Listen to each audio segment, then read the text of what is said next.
आइए देखते हैं यूज टू का यूज कैसे किया जाता है। यूज टू का यूज पास्ट की हैबिचुअल एक्टिविटीज के लिए किया जाता है, उन चीजों के लिए जो पास्ट की आदत थी लेकिन अब नहीं है। इस वाली बात को ध्यान से सुनिएगा कि वो आदतें अब नहीं है, वो आदतें पास्ट में थी अब हट गई। जैसे when I was a child, मैं जब एक बच्चा था, I used to like chocolates, मुझे चॉकलेट्स बहुत पसंद थी पर अब नहीं है, ये पहले मेरी आदत थी, है ना। I used to like chocolates but अब चॉकलेट्स मुझे पसंद नहीं है। देखिए, we used to play cricket, हम क्रिकेट खेला करते थे when I was at school, जब मैं स्कूल में था। When I was at school, जब मैं स्कूल में था तब हम क्रिकेट खेला करते थे। She used to dance, वो नाचा करती थी very well when she was young, जब वो यंग थी बहुत अच्छा नाचा करती थी।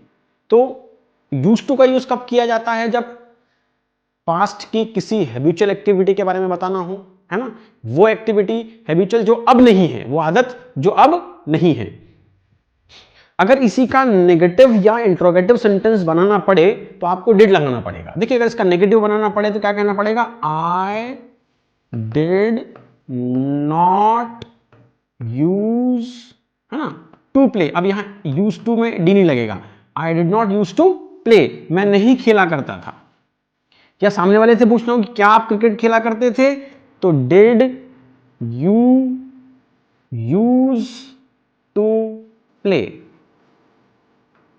ये होगा क्वेश्चन, है ना। So did you use to play, क्या आप खेला करते थे क्रिकेट? तो अगर नेगेटिव बनाना हो तो डिड के बाद हम क्या लगाएंगे? यूज लगाएंगे। और जब क्वेश्चन बनाना तो डिड को बाहर लिखेंगे और उसके बाद यूज लिखेंगे। ये इसका नेगेटिव और इंट्रोगेटिव फॉर्मेशन है। ठीक है दोस्तों, अब हम आगे चलते हैं फ्यूचर डिटर्मिनेशंस के लिए। फ्यूचर के डिटर्मिनेशंस मतलब भविष्य के, क्या लिखा है? संकल्प और भविष्य के इरादे। अगर फ्यूचर का कोई हमने डिटर्मिनेशन किया है, संकल्प लिया है, या फ्यूचर के हमारे कोई इरादे हैं, तो फिर हमें क्या करना होगा? विल, गोइंग टू और अबाउट टू को यूज करना पड़ेगा। विल को हम कैसे और कहां यूज करते हैं? देखिए, विल को हम यूज करते हैं दृढ़ संकल्प के लिए। ठीक, जैसे आई विल हिट द टारगेट, किसी ने दृढ़ निश्चय कर लिया है कि मैं तो टारगेट को हिट कर ही रहूंगा, है ना। तो ये क्या हुआ? उसका दृढ़ संकल्प है कि I will hit the target. Either I will find a way और मेक वन। देखिए कितनी बढ़िया बात लिखी है कि either I will find a way और मेक वन, या तो मैं एक रास्ता ढूंढूंगा जीवन में, और अगर मुझे कोई रास्ता नहीं मिलेगा तो मैं एक नया रास्ता बना दूंगा, है ना फ्रेंड्स। आपको भी कुछ ऐसी ही सोच रखनी चाहिए कि either I will find a way और मेक वन, या तो हम रास्ता ढूंढेंगे और नहीं मिलेगा तो एक अपना नया रास्ता बना देंगे। ठीक है, तो विल यहां डिटर्मिनेशन को बता रहा है कि अगर मुझे रास्ता नहीं मिला तो मैं एक नया रास्ता बना दूंगा, है ना। चलिए, फिर आई विल सपोर्ट यू, बोले इस मामले में मैं आपको बहुत सपोर्ट करूंगा। I will support you in this manner. और I will make my dream come true, मैं अपने सपने को साकार कर ही रहूंगा। ये दृढ़ संकल्प है। तो जो भी सपना आपने देखा है उसके लिए आप क्या कहेंगे?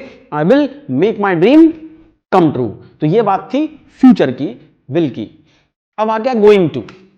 गोइंग टू का मतलब होता है भविष्य के इरादे। जो हमने इरादा, देखिए एक तो भविष्य होता है कि आई विल डू दिस।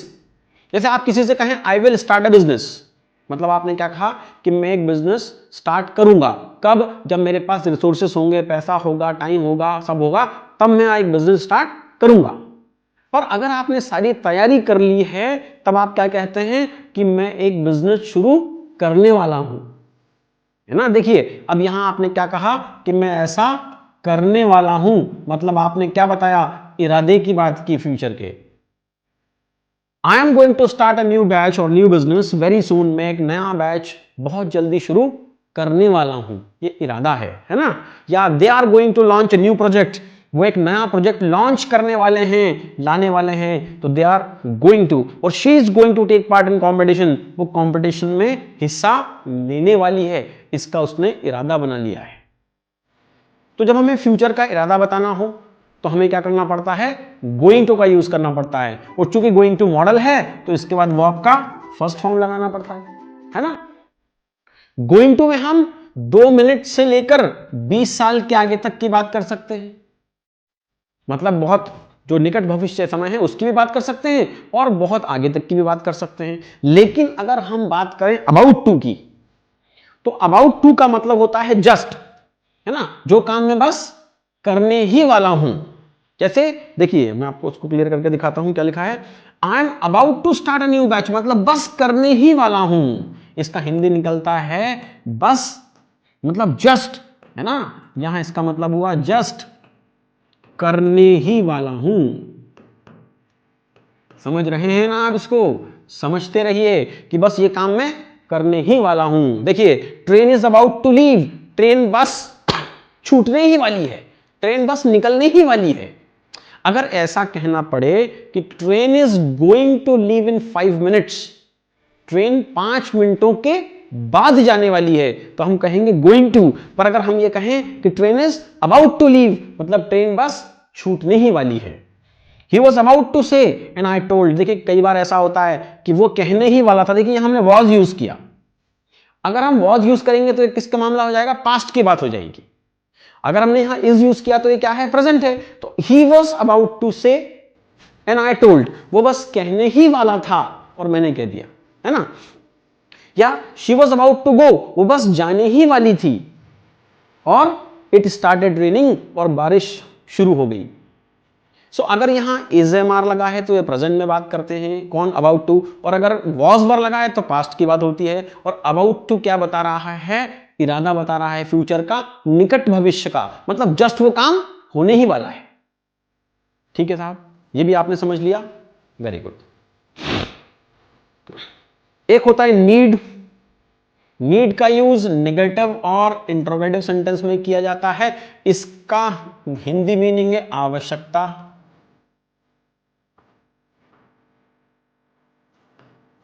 है ना, आवश्यक या आवश्यकता। तो कैसा सेंटेंस बनता है, he need not talk to her, उसे उस लड़की से बात करने की कोई जरूरत, कोई आवश्यकता नहीं है। You need not wear a tie, आपको टाई पहनने की जरूरत नहीं है, ये नेगेटिव सेंटेंस था। I need not go there, मुझे वहां जाने की जरूरत नहीं है। या नीड शी गो देयर, क्या उसे वहां जाने की जरूरत है। Need I talk to her, क्या मुझे उससे बात करने की जरूरत है। ये प्रश्न वाले वाक्य थे। तो नीड का मतलब होता है आवश्यकता, आवश्यक होना किसी काम का। तो अगर नेगेटिव हो या इंट्रोगेटिव हो तो हम उसको इस तरह से यूज करते हैं। नीड एक सामान्य वर्ब की तरह भी यूज होता है, पर अगर तब वो यूज होगा तो फिर वो ही शीट क्या उसमें एस और एस लगेगा, ही नीड्स, है ना, तब ऐसा कहेंगे, वो टेंस का मामला है। अभी हम ये मॉडल देख रहे हैं। अगला हमारा मॉडल है डेयर। डेयर का मतलब होता है हिम्मत होना, है ना, साहस होना। ये भी प्रश्न, नकारात्मक और प्रश्नवाचक वाक्यों में यूज किया जाता है। कैसे, ही डेयर नॉट से लाइक दिस, उसमें ऐसा कहने की हिम्मत नहीं है, उसमें इसका साहस नहीं है। I dare not talk to her, मुझ में उससे बात करने की हिम्मत नहीं है। और डेयर ही अपोज यू, क्या उसमें इतनी हिम्मत है कि वो आपको अपोज करे, आपके अगेंस्ट जाए, आपका विरोध करे। Dare she complain against you, क्या उसमें इतनी हिम्मत है कि वो आपके खिलाफ कंप्लेन कर दे। ये सब जो सेंटेंस है डेयर वाले हैं। डेयर का मतलब होता है साहस या हिम्मत। एक सेंटेंस हम सबने बहुत सुना है, सेंटेंस होता है हाउ डेयर यू, है ना। एक सेंटेंस होता है हाउ डेयर यू, यहां भी क्वेश्चन बना हुआ है, हाउ डेयर यू, आपकी इतनी हिम्मत कैसे हुई। तो ये हमने देखा डेयर।